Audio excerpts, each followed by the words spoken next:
നമ്മൾ കേരളീയർക്ക് എല്ലായ്പ്പോഴും ഒരു ഉത്സവം തന്നെയാണ് മാവ് പൂക്കുന്നതും കായ്ക്കുന്നതും.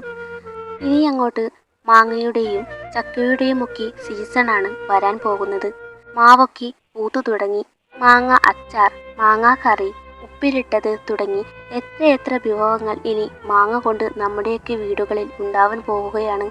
മനുഷ്യർക്ക് മാത്രമല്ല, പക്ഷികൾക്കും മൃഗങ്ങൾക്കും ഒക്കെ ഇനി അങ്ങോട്ട് ആഘോഷമായിരിക്കും.